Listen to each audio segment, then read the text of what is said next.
Thank you, everyone, for coming out here today to experience the infinite love of Guru Nanak here in this majestic Asian Art Museum.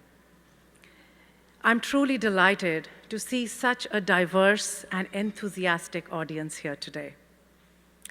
My name is Sonia Dhami, and I'm privileged to serve as the Executive Director of the Sikh Foundation, on whose behalf I extend a very warm welcome to each and every one of you here today.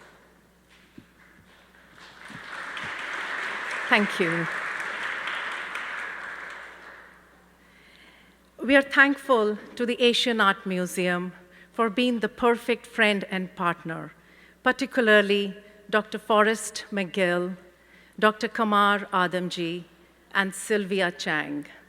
It's been a delight to work with you.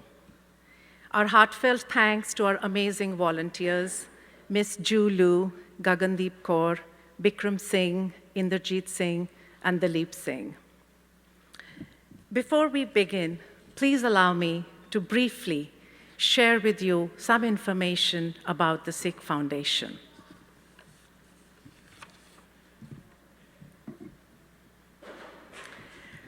The Sikh Foundation is a non-profit, non-political organization.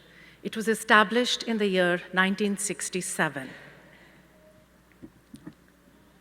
Over these years, we have enjoyed long, enduring relationships with a number of institutions, and I'm delighted to say that the Asian Art Museum holds a very special place on that list.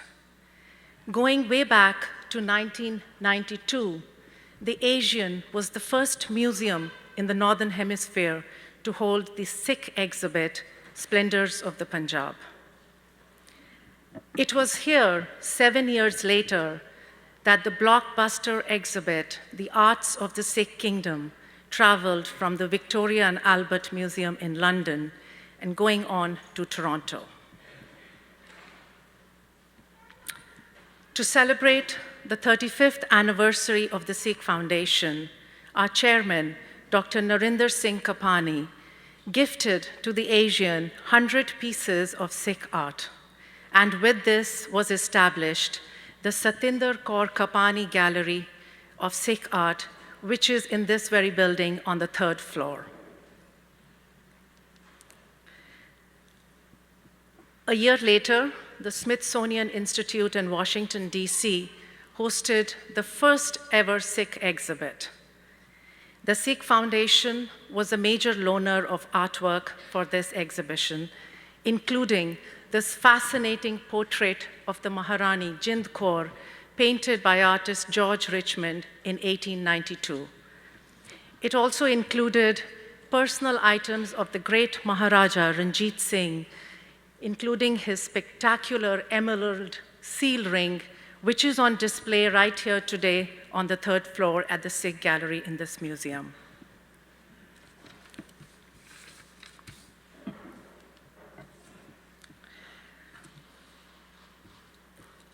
Later, the Smithsonian exhibit moved to Santa Barbara, it came to Fresno, and to San Antonio, Texas, where it is on display now. In 2006, we also had an exhibit at New York at the Rubin Museum of Art.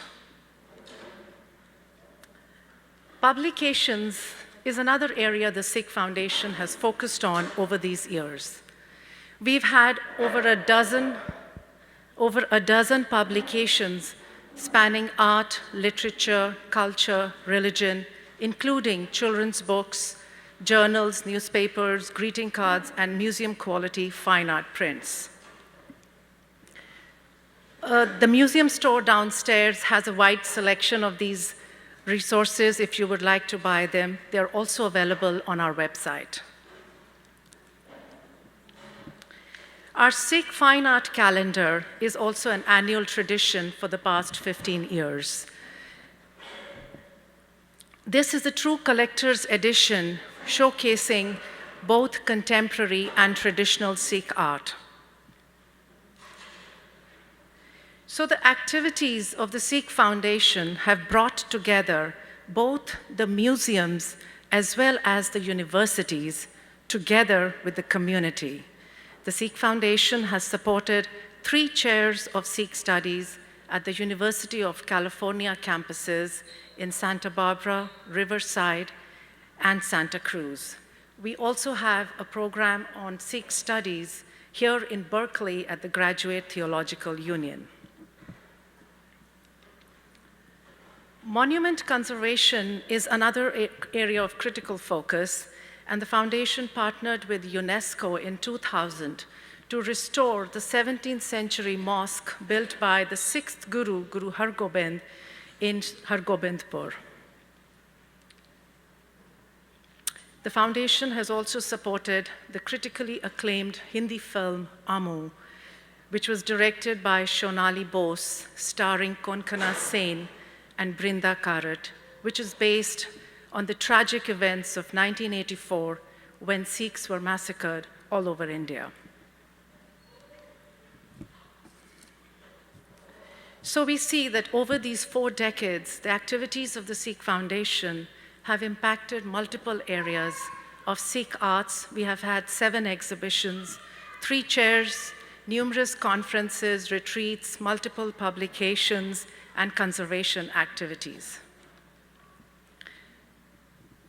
As we now look to 2017, when we will celebrate our 50th anniversary, our good friends here at the Asian Art Museum will be putting together and showcasing for all of us a special exhibit on Sikh arts. This exhibit would start on March 4th and run for 3 months up to March 10th to June 4th, 2017. We are also planning a golden gala to mark this occasion with special invitees and dignitaries from all over the world. During this gala, we will launch our latest publication, Sikh Arts from the Kapani Collection, which is a joint publication with the Smithsonian Institute. Following the gala will be a 2-day conference at Stanford University, wherein we will have an opportunity to hear leading speakers from the world of business, art, literature, and academics. If you would like to know more about us, I invite you to visit us on our website, sikhfoundation.org, to follow us on Facebook and Instagram feed. So with this, I thank you for this opportunity to share a bit of information about the Sikh Foundation. And we now move on to our main program of the day, where I have the honor to introduce and welcome Dr. Nikki Guninder Kaur Singh. She is the Crawford Professor of Religious Studies at Colby College in Maine. Her interests focus on Sikh poetics, art, and feminist issues. She has published extensively in the field. Her books include Of Sacred and Secular Desire, an anthology of lyrical writings from the Punjab, Sikhism, an Introduction, Cosmic Symphony, The Birth of the Khalsa, Feminine Principle of the Sikh Vision of the Transcendent, Metaphysics and Physics of the Guru Granth Sahib. Her translation of Sikh hymns entitled The Name of My Beloved, Verses of the Sikh Gurus, was first published by the Sikh Foundation and HarperCollins in 1995, and later in 2001 by Penguin. She has lectured widely in North America, England, France, India, and Singapore, and appeared on numerous television shows and radio talk shows. Over the years, Nikki has received many awards for distinguished scholarship. She was born in the Punjab and received her BA in Philosophy and Religion from Wellesley College, her MA from the University of Pennsylvania, and her PhD from Temple University. She introduced the teaching of Sikhism at Colby College as early as 1987. Please join me in welcoming Dr. Nikki Guninder Kaur Singh. This was really her vision, and as Sylvia articulated, She concretized it with all her devotion, all her hard work, and here we are together today celebrating. Thank you very much, and welcome to all of you. It's really exciting to be at the museum today, and especially the program with, it seems to be all women run, so to say. We had Sylvia, Sonia, Rupi did a beautiful job. I will be here, Kamla will be later, Kamar will be kind of wrapping things up. So it's really been a Women's Day. So thank you very, very much.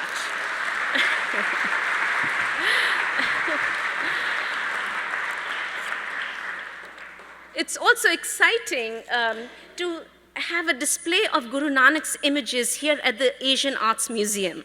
This is a vital public space in the West. A museum is literally a temple of the muses, the goddesses of art and creativity, an important representative of the ancient world in our society. The opening of the Satinder Kaur Kapani Gallery of Sikh Art at the Asian Arts Museum in 2003 here at the AAM was a historic moment. Indeed, it has been a historic moment. It is the first permanent art gallery anywhere outside of India. So again, named after Satinder Kaur Kapani. So we are very proud to be here. And it's a joy that Satinder Auntie's son and daughter Kiki are here, and her granddaughters are with us this afternoon as well. So it's a really very precious moment. And we have guests from the East Coast, and I know Dr. Rajwant Singh, who organizes a great deal. In fact, I was at the White House. This is something in my feather in my braid, I should say, for the Guru Nanak's birthday celebrations in December. And that was a wonderful program, and he organized it entirely. And I think he's having another very big event tomorrow in San Francisco. Anyway, guys, so, for the 25 million Sikhs worldwide, this permanent display at a museum in the US is a very important, it's kind of a celebration of their artistic legacy and an affirmation of their personal and collective identity. Overall, what I'm going to be talking about are the Janam Sakhi paintings. These are little images of the founder's birth, his life, and these illustrations substantiate the universal scriptural message. As we all know, the text, the Guru Granth, is the sacred text of the Sikhs. It is the core of their religion, philosophy, rituals. So if anybody gets married, we walk around the book 4 times. Anybody dies, we read the book from the beginning to the end. The book, the text, is everything for the Sikhs. Here we are talking about images. And somehow there's a little bit of anxiety that comes in. And I hear there are recent SGPC regulations, this is the governing board, where we should not be displaying the images of the founder guru with where the book is, where the sacred book is. So some kind of a little fear or something of images that dominates the Sikh world, and perhaps it's coming from the Islamic world where you shall not have any images, or perhaps also from the Hindu world, kind of idol worship, but it really should not, there should be nothing threatening about it, because the body is very important. And Jo Brahmande, Soi Pinde, the scriptural verses kind of emphasize whatever is the transcendent, whatever is in the world beyond, that is very much here in the body. So all these phobias around are utterly useless, and it's really important that we look at images, because to me, this sacred art, what it's really doing is opening us up. It is giving us the basis of the scripture itself. There's a very semiotic relationship between the little short stories of the founder guru. These are little narratives. It's okay in Sikh gurdwaras to display them in the langar where we serve meals, or in the library, or in a museum, but they should not be by the book. And I don't know where this fear comes from, because the voice of Guru Nanak is very important. So what's wrong with the image? We really do not know what he looked like. These images were created much later, but this is how people imagine, and I think they do something. They help us understand the text, they replay its theology, and they also, looking at the images, they also give us kind of an existential experience, what it is to be in the world. They're very celebratory of this world, very positive outlook that comes. And they're really beautiful, they're quite exquisite. So what I want to say is that this visual site in San Francisco not only brings the past dynamically alive, but also makes the distant homeland seem close to the Sikhs. And for those outside of the faith, these visual materials introduce some of the fundamental aspects of a vibrant North Indian tradition. They have the potential, especially at a place like the museum, they have the potential to promote pluralism in an essential way. The scenes expose cultural variations, just as they reinforce cross-cultural constancies. Acquaintance with cultural motifs belonging to the other, for example, the ubiquitous turban, can erase stereotypes scratched on our modern minds and pave avenues for mutual empathy. Seeing in different tropes, characters, landscapes, and human interactions widen the imaginative and emotional horizons of the audience and help us enjoy our common humanity. These early paintings hold much significance for the academy as well. The illustrations do not conform to the elite art or glamorous court paintings popular with audiences of Indian art. They depict Guru Nanak within the simple, everyday scenes of rural Punjab. Thus, they provide a unique lens into the historical, social, cultural, economic, and political forces as they played out in his time. Further research into this subject could offer insights into our knowledge of South Asia. From a wider angle, then, the paintings can provide useful information to scholars engaged in different fields of research. More narrowly, they form an interesting archive which documents the processes of Sikh identity formation and construction. So I want to say, I really am a scholar of Sikh scripture. And I'm at the moment translating 3 volumes for Harvard University Press. But I must say, these are beautiful images, which I'm going to share with you in a second. And this, my love for art really is an inspiration from Uncle Kapani. He has been the pioneer. He has been doing all that Sonia showed us. He's been the person behind that, and it's quite remarkable. And we really need to study Sikh art. There's so little. I wish my friends were doing it, my colleagues where I teach at Colby College. There's really nothing on a Sikh art, and there's a wealth of reservoir here, which we need to, kind of pull out and draw out. So let's get to the images. What we are going to look at is basically the Unbound Kapani set, which is at the museum here, which was given by Dr. Kapani, and there are 41 images here. It's an unbound collection. We do not know about the exact dating. It's dated somewhere between 1800 and 1900, and sometimes the place is identified as Lahore, Pakistan, which is in the north. At other times, it's Murshidabad, Bengal as a region of origin.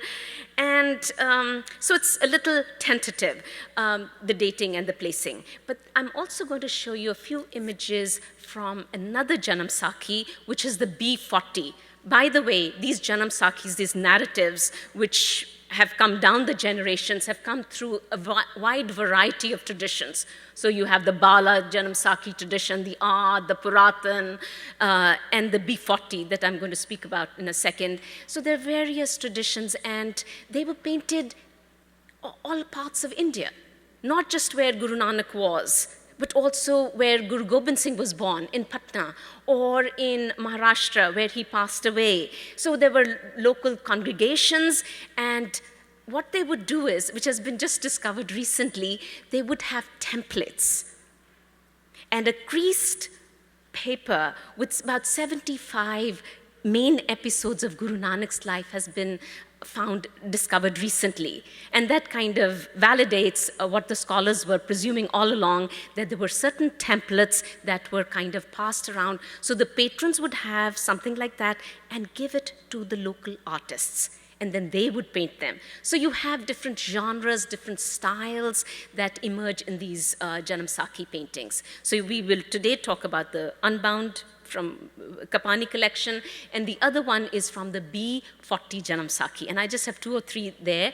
And that's, we have it, it's a very important historically, because we have the date for that. It's 1733. And I think I gave you, oh, did I get a handout?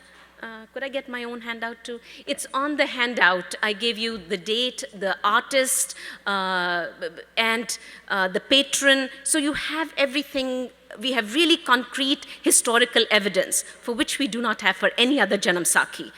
And so the first one, Janamsakhi, that we know, extant Janamsakhi, is with the Kapoor family in New Delhi. And the dating for that is 1658. That comes from the Bala tradition, and it has 29 illustrations. Thank you so much. And then the next one is from the Bagadiya collection, which came out in about 9 years before the B40. And that is with Bhai Sikandar Singh. It is dated to 1724, and it is in Chandigarh, and I have seen it. And the third one is the B40 Janamsakhi, which is, the date is there, 1733. I have it all there for you, compiled by Dayaram Baul at the request of patron Sangumal and illustrated by Alam Chand Raj. So the Raj name shows that it came from the skilled artisans' work, and they were very good. They were good, they were bricklayers, mistris, and so forth. So they did a very, very good job for Sikh art, so forth. So anyway, these are the 2 we are going to be talking about. And I just want you to keep in mind that there are many, many different traditions, and you get lovely variations as well, patterns and designs and colors. Okay, so this is the first one, as you can see, from the Kapani collection. And this is, you do not see Guru Nanak. By the way, the Janamsakhis are about the first Guru. Sakhis means story. Janam is birth. So his birth and life stories. Who's the founder? Guru Nanak. And I see there are lots of non-Sikhs here. So he was born in 1469 in India, northwest of India, which is today, that area is in Pakistan. And, so that's his milieu. He was accompanied by a Muslim, Mardana, and a Hindu companion, Bala, and we'll hear more about it from Kamla later on. So I won't go into the stories, but these are the fascinating stories about his life. And here, who's missing? Guru Nanak. So, this is from the Bala tradition, because you have Bhai Bala here, who was a companion of Guru Nanak. And this is Pere Mokha.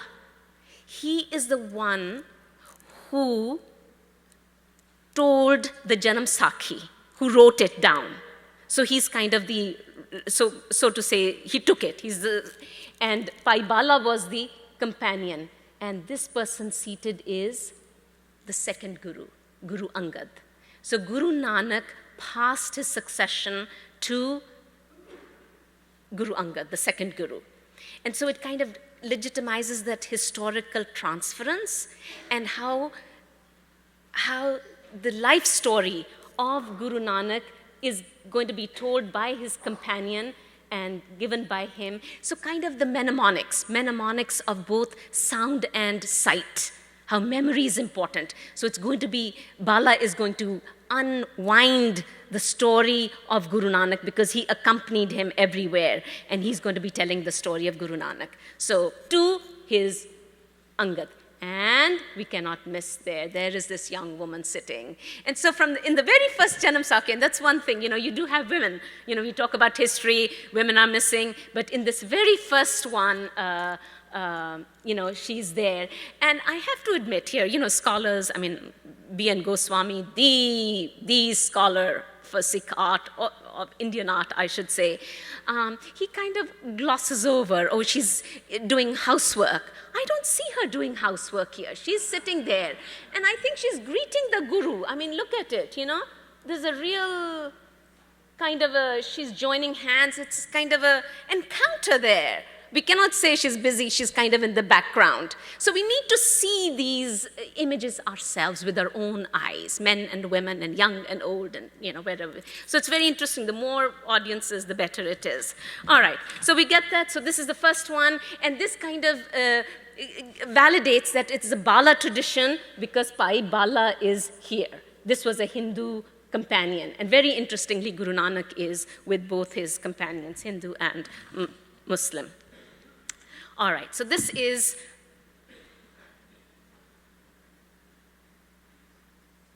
what is it?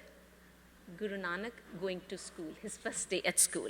This is from the Kapani collection, and this is from the B40 Janam Sakhi. So this is 1733, and this is, well, however it's been dated.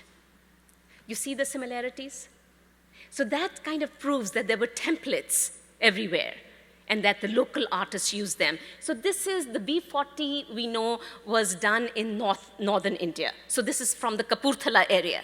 So this is Kapurthala, northwest. This is east, you know, as they say, probably Murshidabad, east of India. So, and yet there is such a similarity. And so these templates are used, but very interestingly, you see young Nanak standing with a writing board.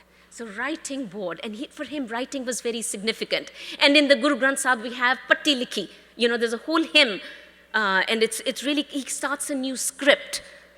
For the Muslims, it was, you know, the Arabic Persian script.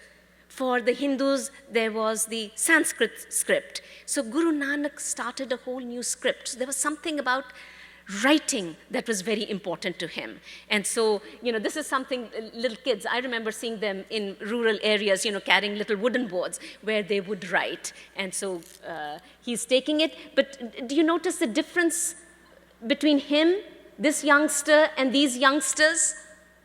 How well he is dressed up. So dressing up, self-cultivation that philosophers like Foucault talk about in the 21st century. Self-body is very important. So he's very well, you know, there's a dignity about the self. And you see this young fellow very well upright, and there's a halo, but in this one there is no halo, it really doesn't matter. There is an inner power and inner presence here, which is quite remarkable, and you can see the youngsters all romping around and wearing little clothes and all, very, very different from the dignity. And this again is his teacher, sitting there. Here you have food and all, but father bringing his young son to first day of school, and you see that the dignity of the young fellow. I think that's really coming out. So first day of school. Going on, so here is, well, he grew up, you know, was sent, by the way, he did go to school, but did not care for school because it was too formal, too structured. And this was a mystic. This was a spiritual fellow. He liked to be in nature. And he would be in nature. Father said, oh, good for nothing, son. Okay, you go and take care of the cattle. So he would take them to graze, cows and buffaloes and so forth. And instead of really taking care of them, he would fall asleep as he was communing with the divine or whatever his spiritual element. And he falls asleep, and there you have a cobra kind of protecting him. So something magical about this person, something very powerful about this person. And so, and by the way, you know, you get this. These are kind of symbols that you find cross-culturally, even with Buddha. You know, when you read those Jataka stories and so forth, when the Buddha is asleep, there is a cobra kind of protecting him. So some important person, and so he's being protected. And by the way, then the cattle kind of graze, and the people get very upset. You know, oh my gosh, this good fellow was doing nothing, complaining about him. But then, lo and behold, when they come back, the wheat fields, everything is back to normal. In fact, really, you know, they were not eaten up at all. They're all very lush and perfectly fine. So that's Guru Nanak. So these are kind of the stories you get. This is of Guru Nanak's wedding. And again, keep in mind, so Guru Nanak is getting married. Can you imagine Jesus Christ getting married? We had that movie, The Last Temptation of Christ, and how much fury it created. So normality, so what it shows is the Sikh tradition is very this worldly. You should not forget the sacred and the secular are not two divisive categories. It is in this world, with the companion, with our spouses, with our partners, that you find spirituality. So it's a validation of it. And you can see the scene of celebration. You can see lights being, pulchadiyan. You can see another kind of a little cracker, firecracker going up. You can see the trumpets. You can see the drum. And there is the handsome groom with his halo riding his horse and going to the bride's house. So the barat, the procession is going. And perhaps we don't know, Bala, where would Bala be? Maybe this is Bala coming to ask him if he needs anything or something, turning towards the Guru. Guru Nanak going for his wedding. And this is the wedding itself. So to me, I think Dr. Goswami identifies this one as the priest, but I feel this is more like the father of the bride. So this is Sulakhani's father, and this is the groom. So they are seated across from each other, and you can see the verticals, the stripes, the brilliant colors, very, very colorful, and here is music going on, trumpets and so forth, and then you see the horses, galloping horses coming. You don't know where they're coming. It gives you a sense of so much going on. Am I right? The galloping horses with the drums and the music, and then perhaps some kind of religious service. There are the drums again. There is this musical instrument, and you can see these attendants so charged to fan. So he's a dignitary. So is he. So people are fanning them, and here is something, I don't know, something looks very, very good at the center, maybe sweets or something, some gifts coming out. So this is kind of the wedding and kind of a really a celebration. And this is the actual marriage. So here is Sulakhani, the bride, and this is groom, Guru Nanak. In those days, this was the custom. We do not. We have the Guru Granth Sahib as a center. Sikhs get married with the Guru Granth Sahib as a center, and the groom and the bride take 4 circles around it. Again, very festive. You can see women here up, kind of a vertical celebration, but none of the women are in veil. So the faces are uncovered, so there's no veiling going on. So it's very, kind of quite progressive. And in Sikh scripture, it is said that don't call them man and woman who sit side by side. Very clearly, categorically said, man and wife are 2 bodies in one spirit. Ek jyot, one light, doi murti, 2 forms, 2 bodies. So, and it's categorical. Don't call them man and wife who sit. So it's not just sitting side by side, but so it's a really egalitarian structure that the Gurus demanded. So 2 bodies with 1 spirit. So total equality of spiritual, physical, of every sort. And this, to me, this scene kind of validates, kind of reminds us of those scriptural verses. Now, this is another very interesting narrative. And this takes place in Bengal when Guru Nanak is traveling. He's traveling, with... will I give you a short biography of Guru Nanak? So he's born in northern India, Hindu family, lovely mother, father, and he's kind of a cattle grazer, doesn't like to go to school, but is very, very smart, attends both Muslim and Hindu forms of education. And then he has a revelation of the one divine. And after that, he starts traveling. And then he comes and settles down, and that's kind of the starting point of the Sikh faith, when he settles by the river and the community develops. So he travels for a great deal. And we travel too. How important traveling is for us in today's world. What happens when we travel? We grow, we evolve. So it was a real encounter that he had with people. So he's not just in an abstract, he's not sitting somewhere and preaching. He actually met with people, met with people. He went to Hindu places of worship, Muslim places, Buddhists, Jains. He met a whole variety of people, and he really engaged with them. So he was conversing with people, and that's really important, how afraid we are of one another.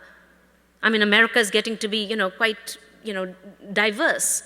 And there's a lovely article by Diana Eck, who's at Harvard, Afraid of Ourselves. Ourselves. Who is the ourselves? Who is the we? We in America are Christians, Muslims, Jews, Buddhists, Sikhs, everybody. And yet we become scared of our neighbor. And I think Guru Nanak really it's not easy to travel in those days. And he went north, south, east, west. He really traveled a great deal, and it was really to understand people, to really converse with them. So on his travels, this is when he goes to the east. And they say, now this is, I can read this narrative in two ways. Anybody familiar with Ruqayya Hussain? She's a Muslim feminist. 100 years ago, she wrote a book, Sultana's Dream. And Sultana's Dream was where this whole place is run by women, no men. The whole place is run by women, and it's a utopia, women's utopia. If you get a chance to read it, Sultana's Dream it's called. Guru Nanak and Bhai Mardana are traveling, and they land up in this land of women. So as you will notice, it's cityscapes, and the women are there, and they have lured Mardana. And he becomes a ram. He was hungry, and they made him into a ram. And Guru Nanak can't find him, and he goes looking for him, and the ram is there. You can see.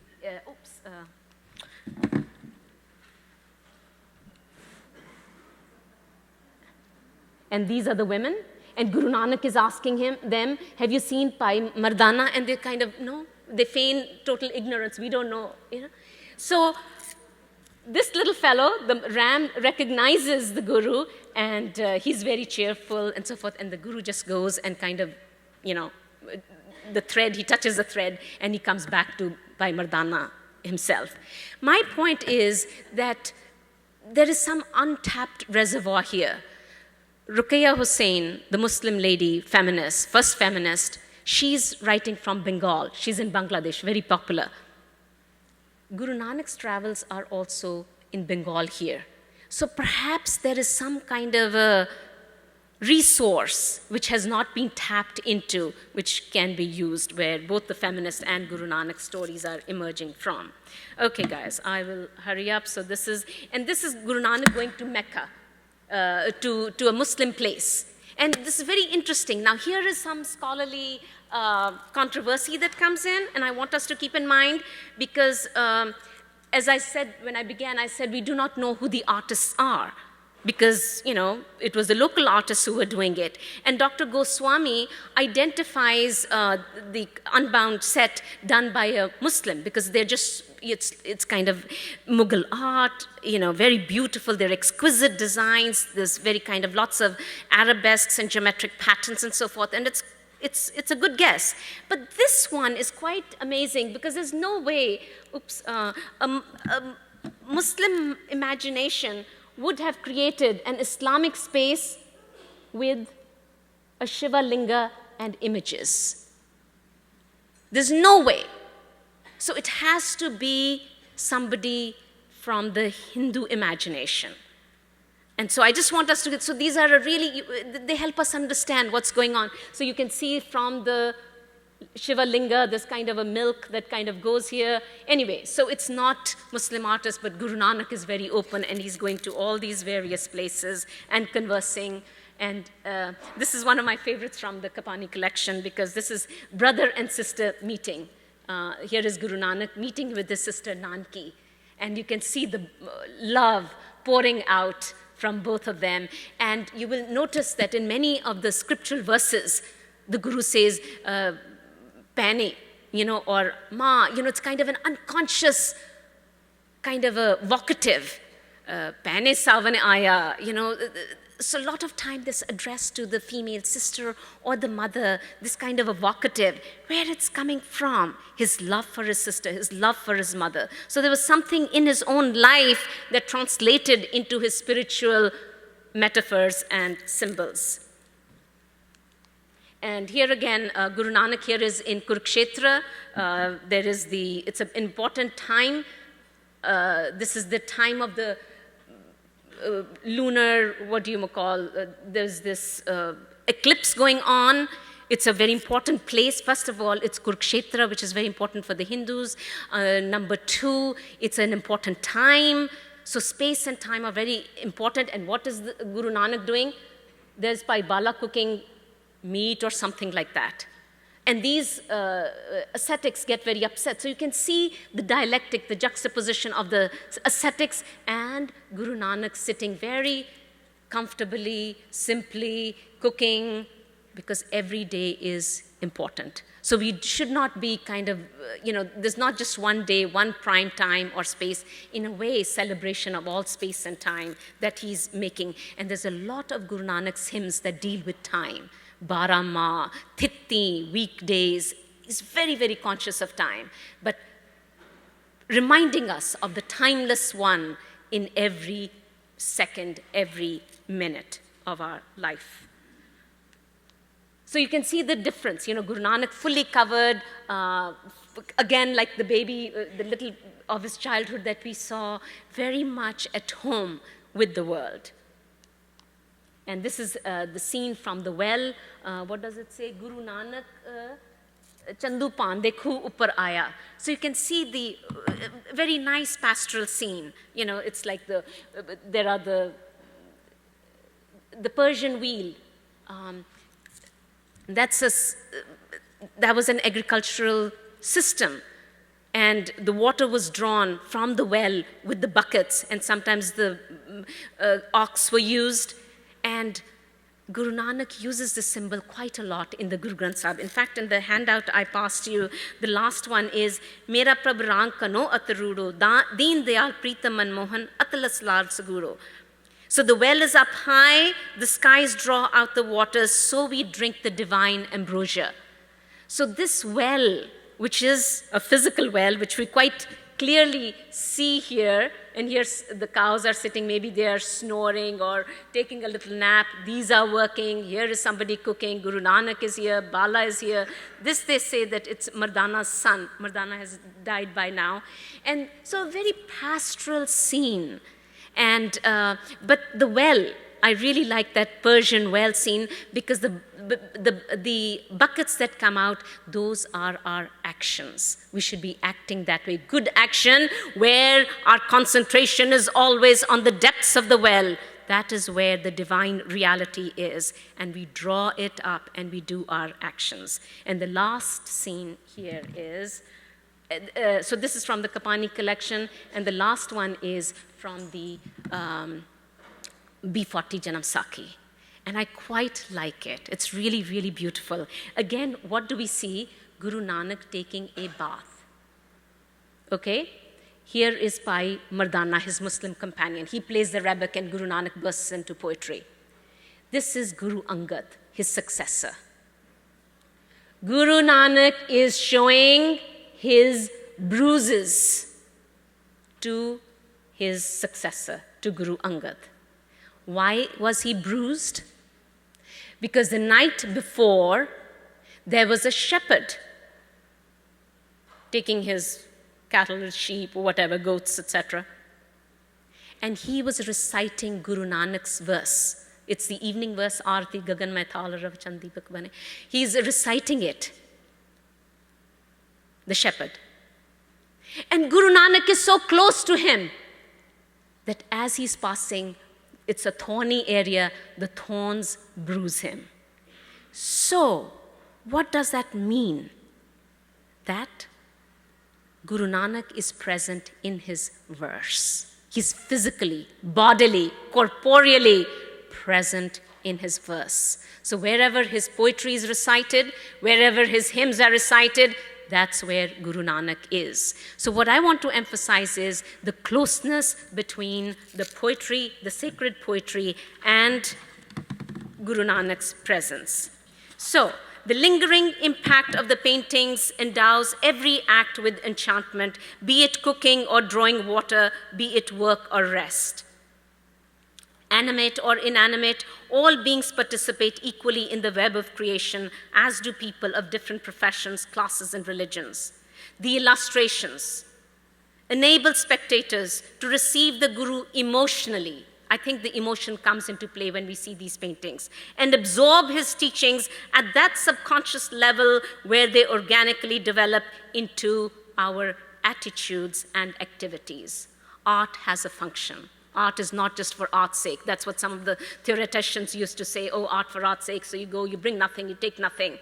But art, from Confucius to Guru Nanak, art is very, very important because that's where we change. It hits us at that deep unconscious level. It changes our morals. Confucius made it, a very important part of his teachings. And for Guru Nanak, listening to music, why is the Guru Granth all in musical? Music, it's all music because that's what it does. It kind of enhances us aesthetically. So art is very significant. Yes, and I also think that when we talk about religion, and that's why I'm really, really happy that it's at a museum. I give talks at Gurdwaras. There it's a Sikh perspective. It's not a Hindu place. It's not a Christian place. But you know what? Religion can create divisions, boundaries, bifurcations. But when it's art, nobody dominates it. It is our art. It comes from our universal depths. And that's where this art is coming from. And I hope it interacts with the spectators across the generations and across religions and cultures and so forth. Thank you very much, and congratulations to all of you.